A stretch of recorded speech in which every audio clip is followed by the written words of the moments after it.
Next இதில் நம்ம என்ன பார்க்க போகிறோம்னா, what is a collective noun? Collective நவுன்னாலே ஏற்கனவே சொல்லி கொடுத்துருக்கேன், ரைட்டாக ஏகப்பட்ட நவுன் சொல்லி கொடுத்துருக்கேன். இப்போ இது ஒரு நவுன் தான், என்னது கலெக்டிவ் நவுன்ன்றான். அப்போ கலெக்டிவ்னு என்னது அப்படின்னு பார்த்தா, a noun refers to a group of people or things அப்படின்றான். இப்போ ஒரு குரவுடு, நம்ம ஒரு மீட்டிங் போகிறோம், அது ஒரு கூட்டமாக இருக்கிறது, ரைட்டா? அது ஒரு குரவுடு தானே, மக்கள் கூட்டமாக கூடியிருக்கிறார்கள், அதற்கு பேர் குரவுடு. இப்போ மாணவர்கள் காலையில் ஸ்கூலுக்கு வரும்போது ப்ரேயர் பண்ணுறாங்க. Peoples stand as a crowd for prayer அப்படின்றோம் இல்லையா? அப்போ இந்த க்ரௌடு அப்படின்றது ஒரு கலெக்டிவ் நவுன். ஏன்னா மாணவர்கள், மாணவிகள், ஆசிரியர்கள் எல்லோரும் சேர்ந்து இணைந்து ப்ரேயர் பண்ணுறாங்க. அதான் that is called as a noun. ஏன்னா நவுன் தானே, அது மக்கள் தானே, மக்கள் அது மாணவர்கள் இது அதான் கூடியிருக்கிறார்கள், அதை தான் கலெக்டிவ் நவுன் சொல்லுவாங்க. நீங்கள் இது இம்பார்ட்டண்ட்டு, ரைட்டா? அப்போ மெட்டீரியல் நவுன் அப்படின்றான். நவுன்லேயே மெட்டீரியல் நவுன் ஒன்று இருக்குது, பொருள்களை குறிப்பது பெயர் சொல், என்னது மெட்டீரியல் நவுன், ரைட்டா? அப்போ அது noun that names a material or substances அப்படின்றான். ஒரு நவுனானது அது அந்த பொருளோட பெயரை குறிக்கும், அல்லது அந்த மெட்டீரியல்னாலும் சப்ஸ்டன்ஸ்னாலும் ரெண்டு ஒன்று தான். உதாரணத்துக்கு கோல்டுனால நவுனு தான். இந்த அளவுக்கு எக்ஸ்ட்ரீமாக கேட்க மாட்டாங்க, சரி இருந்தாலும் தெரிஞ்சு வச்சுக்கோங்க. இதெல்லாம் இது சும்மா ரீடிங் விட்டால் போதும், ரைட்டா?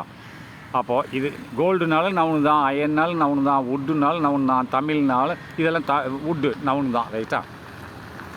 அது வரைக்கும். அப்போ இது வந்து இப்போ பர்டிகுலர் இது மெட்டீரியல் நவுனான்னு கேட்டால் ஆமான்றணும், ரைட்டா? அதேமாதிரி இது வந்து ஒரு என்னது க்ரௌடு, ஆர்மின்னா ஆர்மியில் ஏகப்பட்ட சோல்ஜர்ஸ் இருப்பாங்க, கிளாஸ்னு ஏகப்பட்ட மாணவர்கள் இருப்பாங்க, சரியா? இதெல்லாம் என்னது ஒரு க்ரௌடுனாலும் ஏகப்பட்ட மனிதர்கள் இருப்பாங்க. இதெல்லாம் என்னது கலெக்டிவ் நவுன். அப்போ கேட்டால் மட்டும் அதை நம்ம சொல்லிக்கணும், ரைட்டா? அப்போ next what is an abstract noun?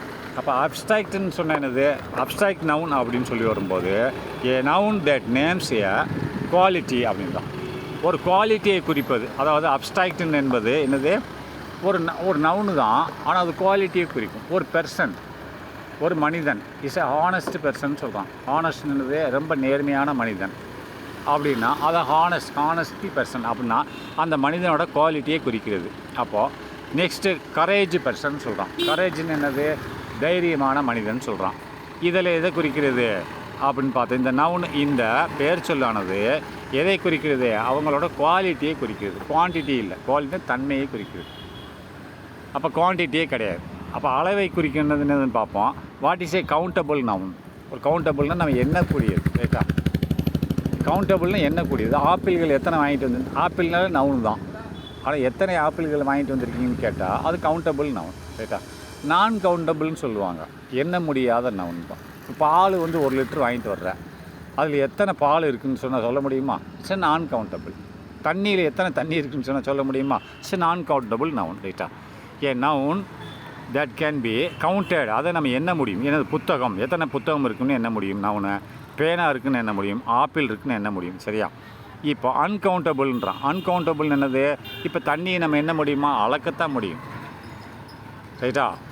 எவ்வளோ லிட்டர்னு அளக்கத்தான் முடியும், எண்ண முடியாது. பால் அளக்க முடியுமா? முடியாது. சுகர் அளக்க முடியுமா? முடியாது, ரைட்டா?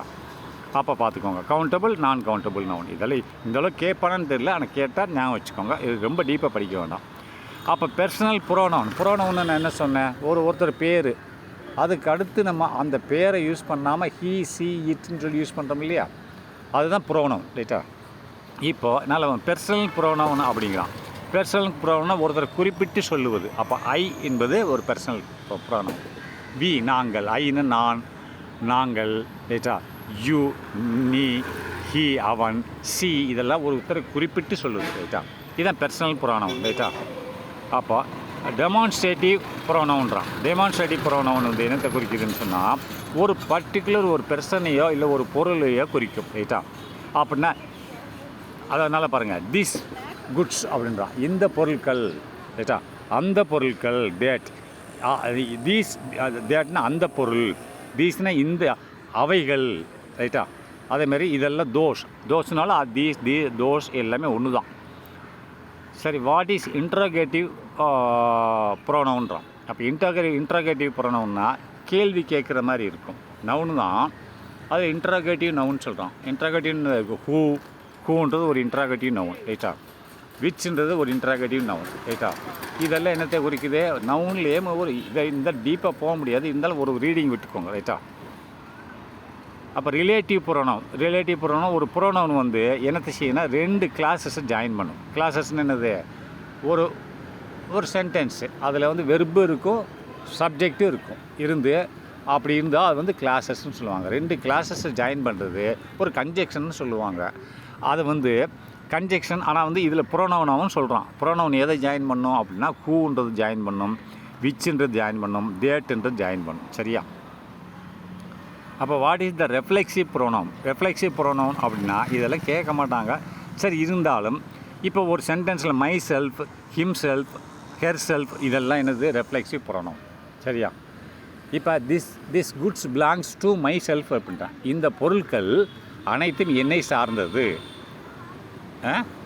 This goods are belongs to herself. இந்த பொருட்கள் அனைத்தும் அவளை சார்ந்தது அப்படின்னு சொல்கிறோம் இல்லையா. இதுதான் என்ன சொல்கிறாங்கன்னா அதாவது ரெஃப்ளெக்சிவ் ப்ரோனவுன் சொல்கிறாங்க ரைட்டா. இந்த அளவுக்கு கேட்க மாட்டாங்க, திரும்பி சொல்கிறேன். இருந்தாலும் ஒரு ரீடிங் விட்டால் எப்போது ரொம்ப டீப்பாக வந்து மனப்பாடலாம் பண்ண வேண்டாம். அப்போ பொசசிவ் ப்ரோனவுன் அப்படின்னா அதே தான் மைன், யுவர்ஸ், அவங்களோடது, இவங்களோடதுன்னு வரும். ஒரு பொருள் நவுனோட சேர்ந்து தான் வரும்.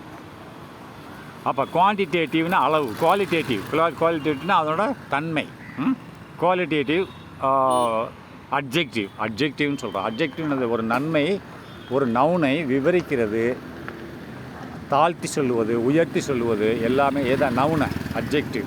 அட்வர்புனா ஒரு வெர்பு, ஒரு செயல்பாட்டை உயர்த்தி சொல்லுவது, தாழ்த்தி சொல்லுவது, அது அட்வர்ப். அப்போ இதில் என்ன இருக்குது, குணங்களை. இப்போ பியூட்டிஃபுல் அப்படின்னா அழகான அப்படின்றதில் என்னது இதில் ஒரு குவாலிட்டேட்டிவ்னா தன்மையை உயர்த்தி சொல்லுவது. அப்போ குவான்டிடேட்டிவ்னா அளவு.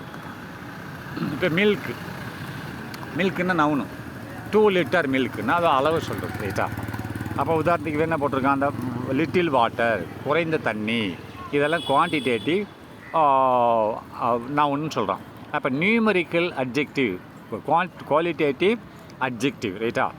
அட்ஜெக்டிவ்னாலே ஒரு பொருளை நீ தாழ்த்தியோ உயர்த்தியோ என்ன சொன்னாலும் சரி அந்த பொருளை பற்றி, அதுதான் அட்ஜெக்டிவ் ரைட்டா. அப்போ நெக்ஸ்ட்டு நியூமரிக்கல் அட்ஜெக்டிவ். நியூமரிக்கல் எண்ணக்கூடியது ரைட்டா. இப்போ 1 புக்கு, 2 பென்னு இதெல்லாம் என்னது நியூமரிக்கல் அட்ஜெக்டிவ் ரைட்டா. அப்போ டெமான்ஸ்ட்ரேட்டிவ் அட்ஜெக்டிவ்ன்றான். டெமான்ஸ்ட்ரேட்டிவ் என்னது அப்படின்னு பார்த்தீங்கன்னா ஒன்றுமே இல்லை, அதில் ஒரு சாதாரண தான். இந்த புத்தகம், அந்த வீடு, இதுதான் டெமான்ஸ்ட்ரேட்டிவ். இந்த அளவுக்கு வராது, இருந்தாலும் சரி ஞாபகம் வச்சுக்கோங்க. அப்போ பாசிட்டிவ் டிகிரின்னு என்னது, மொத்தம் 3 டிகிரி இருக்குது. Positive degree, comparative degree, superlative degree இருக்குது ரைட்டா. இப்போ பாசிட்டிவ் டிகிரி அப்படின்னு வரும்போது ஒரு பொருள் பாசிட்டிவாக தான் இருக்கும். குட்டு, பெட்டர், பெஸ்ட் 3 இருக்கு இல்லையா. குட்னா நல்லது, பெட்டர்னா இன்னும் மிகவும் நல்லது, பெஸ்ட்டுனா மிகவும் உயர்ந்தது. அப்போ இந்த குட்டு போட்டு நீ வந்து யூஸ் பண்ணுறதெல்லாம் பாசிட்டிவ் டிகிரி. பெட்டர் அப்படின்றது வந்து என்னது கம்பேரிட்டிவ் டிகிரி. அது என்னது 2 இதையும் கம்பேர் பண்ணும், இதை விட இது மேன்மையானது, அதான் கம்பேரிட்டிவ் டிகிரி. அப்போ this milk is good for me அப்படிங்கிற இந்த பால் வந்து எனக்கு நல்லதாக இருக்கிறது, இது வந்து positive degree. But this milk is better then that milk. இந்த மில்க்கு அந்த பாலை விட மேன்மையாக இருக்கிறது, கம்பேர் பண்ணிட்டேன்னா. அப்போ this milk is good, better, best milk அப்படிங்கிற அது கம்பேரிசன் வராது. சூப்பர்லேட்டிவ்க்கு கம்பேரிசன் வர எது வராது. இதை விட இன்னும் வேறு எந்த மில்க்கும் நல்ல மில்க்கு கிடையாது. ஆனால் இன்னொன்று இருக்குது சூப்பர்லேட்டிவ் இல்லை, ஒன் ஆஃப் த பெஸ்ட்டுன்னு சொல்லுவாங்க. This milk is one of the best milk இந்த வேர்ல்டும்பாங்க. இந்த உலகத்தில் நல்ல பால்கள்லேயும் இந்த பாலும் ஒரு நல்ல பால் அப்படிம்பாங்க. சரியா, இதை நீங்கள் பார்த்துக்கோங்க. பாசிட்டிவ் டிகிரி, பாசிட்டிவ்னா த பேசிக் ஃபார்மேஷன் அட்ஜெக்டிவ் அப்படின்றான். அதாவது ஒரு அடிப்படை வடிவம், இதனோட அட்ஜெக்டிவோட ஒரு அடிப்படை வடிவம். என்ன அடிப்படை அட்ஜெக்டிவ் நம்ம என்ன சொன்னால், அட்ஜெக்டிவோட அடிப்படை வடிவம். இப்போ குட்டு மில்க்குன்ற இல்லை, ஒரு மில்க்கு தானே நீ வந்து பாராட்டி சொல்லுகிறாய். அட்ஜெக்டிவோட அடிப்படை தத்துவம் தான் என்னது பாசிட்டிவ் டிகிரி. நீ இன்னும் positive degree, comparative degree, superlative degree இல்லை 3ஐயும் பார்த்தீங்கன்னாலும் எதை வந்து சொல்லியிருக்கும்னு சொன்னால் நவுனைத்தான் விவரமாக சொல்லியிருக்கும். Basic form of a noun, ஒரு அடிப்படை எது நவுனோட அடிப்படை அட்ஜெக்டிவ் தான் பாசிட்டிவ் டிகிரி. அதுக்கடுத்து கம்பேரிட்டிவ் டிகிரின்னு சொன்னால் என்னது, 2 பொருட்களை கம்பேர் பண்ணுறது. ரைட்டா? கம்பேர் பண்ணி எந்த பொருள் நல்லதுன்னு சொல்லும். ஆனால் சூப்பர்லேட்டிவ் டிகிரின்னு சொன்னால் இந்த பொருளுக்கு மேலே எது இல்லைன்னு அர்த்தம். ஒன் ஆஃப் த அப்படின்னு வரும். ஒன் ஆஃப் த பெரிய நல்ல பொருள்களில் ஒன்றுன்னு வரும். இல்லை இதுதான் பெரிய பொருள், வேறு எதுவுமே இல்லைன்னு சொல்லுவாங்க. Superlative degree. ரைட்டா? அப்போது வாட் இஸ் கம்பேரிட்டிவ் டிகிரி? ரெண்டை கம்பேர் பண்ணணும். அப்போ இந்த டிகிரிஸ் ஆஃப் கம்பேரிசனில் நவுனோட அட்ஜெக்டிவ் தான். சரியா? அப்போ நல்லா பாருங்கள், யூஸ்டு டு கம்பேர் 2 persons அல்லது 2 நபர்களை கம்பேர் பண்ணலாம், இல்லை 2 பொருள்களை கம்பேர் பண்ணலாம். அப்போ உதாரணமாக பாருங்களேன். எக்ஸாம்பிள் என்னது, டாலர்ன்றது என்னது, டாலஸ்ட். டால்னு உயரமானவன். அப்போ டாலர்னால் கம்பேர் பண்ணுறாங்க, இஸ் டாலர் தென் ஹிம்னா. அப்போ டாலஸ்ட்னால் மிக மிக உயர்ந்தமானவன். இந்த ஸ்கூல்லேயே இவன் தான் டாலஸ்ட், இதுக்கு மேலே யாரும் இல்லை. அப்போ வாட் இஸ் சூப்பர்லேட்டிவ் டிகிரி? இப்போ சூப்பர்லேட்டிவ் டிகிரினா அந்த கடைசியில் இருக்கிறது. ரைட்டா? இங்கே வரங்க உதாரணத்துக்கு டாலஸ்ட்னால் அவன் தான் உயரமானவன் ஸ்கூல்லேயும், வேறு யாரும் இல்லை. ஒன் ஆஃப் த டாலஸ்ட்னால் உயரமானவங்களில் அவனும் ஒன்று. அது கம்பேரிஸ் கிடையாது. Give the degrees of good அப்படின்றான். Good better best. இது எந்த டிகிரி? Positive degree. பெட்டர்ன்றது கம்பேரிட்டிவ் டிகிரி, பெஸ்ட்டுன்றது சூப்பர்லேட்டிவ் டிகிரி. அப்போ கிவ் த டிகிரிஸ் ஆஃப் பேடுன்னு என்னது, ஒஸ்ட்டு படிப்பாங்க. ரைட்டா? பேடுன்னு என்னது, இதுவும் எதை சேர்ந்து பேடு, ஒர்ஸ்ட். பேடுனா பாசிட்டிவ் டிகிரி, ஒர்ஸ்ட்னா கம்பேரிட்டிவ் டிகிரி, ஒர்ஸ்ட்னா சூப்பர்லேட்டிவ் டிகிரி. ரைட்டா? What is transitive verb? அப்படி ட்ரான்சிட்டிவ் வெர்பு அப்படின்னு சொன்னால் என்ன சொன்னது அப்படின்னா, இப்போ இதுக்கு என்ன கிடையாது, ரைட்ஸ்னு செய்யப்படும் பொருள்பாங்க. செய்வடு பொருள். ரைட்டா? செய்வடு பொருள் தான் என்ன சொல்லுவாங்க, இதை ட்ரான்சிட்டிவ் வெர்புன்னு. இது verb that requires an object அப்படிதான். வெர்புன்னு என்ன சொன்னேன், ஒரு செயலை குறிக்கும். ஆனால் இதுக்கு ஆப்ஜெக்ட் வேணும். சப்ஜெக்ட்னு வேலை செய்பவர் என்ன வேலை செய்கிறாருன்றது என்னது, அது வேறு. அந்த வேலை யாருக்காண்டி செய்யப்பட்டது, அதுதான் ஆப்ஜெக்ட். ஐ ரைட் எ லெட்டர். நான் என்றது என்னது, சப்ஜெக்டு. ரைட்டுன்றது வேலைப்பாடு. ரைட்டா? அதுக்கு லெட்டர் அப்படின்றது ஆப்ஜெக்ட். இந்த லெட்டர்ன்றது ஆப்ஜெக்ட். புரியுதா? லெட்டர்ன்றது ஆப்ஜெக்ட். அப்போ இந்த லெட்டர்ன்றது ஆப்ஜெக்ட்னு வருது இல்லையா? அப்போ இதுக்கு ட்ரான்சிட்டிவ் வெர்புக்கு ஆப்ஜெக்ட் இருக்கணும். சரியா? A verb that requires an object அப்படின்னா செய்யப்படும் பொருள், அதான் ஆப்ஜெக்ட் இருக்குன்னு சொல்கிறான். அப்போ இன்ட்ரான்சிட்டிவ் வெர்புக்கு ஆப்ஜெக்ட் இருக்காது. சரியா? ஆப்ஜெக்ட் இதில் இருக்காது. இப்போ பாருங்க, உதாரணத்துக்கு மேலே உள்ளதுக்கு சி ரைட்ஸ் ஏ லெட்டர் அப்படின்றான். இதுக்கு ஆப்ஜெக்ட் இருக்கா? சி அவள் ரைட்ஸ் எழுதினாள். என்ன எழுதினாள் என்னது, ஏ லெட்டர், ஒரு லெட்டர், கடிதம் எழுதினாள். அப்போ அதான் ட்ரான்சிட்டிவ் வெர்ப். இன்ட்ரான்சிட்டிவ்னு அது இருக்காது. ஏன்னா பேர்ட்ஸ் ஃப்ளை, பறவைகள் பறந்தன. இதில் எதாவது ஆப்ஜெக்ட் இருக்கா? இல்லை. சரியா? அப்போ what is an auxiliary verb? இப்போ வெர்பு இருக்குது, ஒரு செயல். ஆனால் ஆக்சிலரி வெர்புனா துணை வெர்புன்னா என்னன்னு தெரியுமா? இது வரைக்கும் வெர்பை பார்த்தோம், அட்வெர்பை பார்த்தோம். துணை வெர்புனா அந்த ஈஸு, ஆறு, வேறு, இதெல்லாம் துணை வெர்புகள். ஈஸ்னு இருக்குது, ஆறுன்னு இருக்கின்றன, வேறுனா இருந்தன. இவைகள்லாம் வெர்போட துணையாக வந்து கொண்டு இருக்கும். இதுதான், அதனால தான் இதை ஆக்சிலரி வெர்புன்னு சொல்லுவாங்க. என்ன சொல்கிறான்? ஈஸ், ஆம், ஆர், வாஸ், வேர், இவைகள் அனைத்தும் ஆக்சிலரி வெர்பு. அப்போ மாடல் வெர்புன்னு ஒரு 10 இருக்குது. மாடல் வெர்பு அதாவது கேன்னா முடியும், மேன்னா செய்யலாம், செய்யாமல் இருக்கலாம், மஸ்ட்னா செஞ்சு ஆகணும், ஷுட்டு, உட்டு, மைட்டு, இதெல்லாம் என்னது, ஷுட்டு, உட்டு, மைட்டு, கேன், குட்டு, இதெல்லாம் என்ன பாருங்க, கேன் போட்டிருக்கான், ஆனால் குட்டும் வரும், மைட்டு வரும், மஸ்ட் வரும், ஷேல், ஷுட்டு, உட்டு வரும். இதெல்லாம் என்னது, என்ன வெர்பில் வரும்? மாடல் வெர்பில் வரும். இடத்தை பொறுத்து போடணும். சரியா?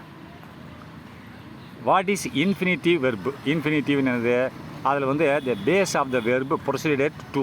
அப்போ இந்த வெர்புக்கு முன்னாடி வந்து டூ வந்தால் அது இன்ஃபினிட்டிவ் வெர்பு. ரைட்டா? வெர்புக்கு முன்னாடி என்ன வரும்? டூ வரும். டூ வந்தால் அது இன்ஃபினிட்டிவ் வெர்புன்னு சொல்லுவாங்க. ரைட்டா? அப்போ கீழே எல்லாம் அந்த கண்டென்ட்டை கொடுத்துட்டோம். இது வரைக்கும் நம்ம நடத்துனதை அதை லைட்டாக பார்த்துக்கோங்க.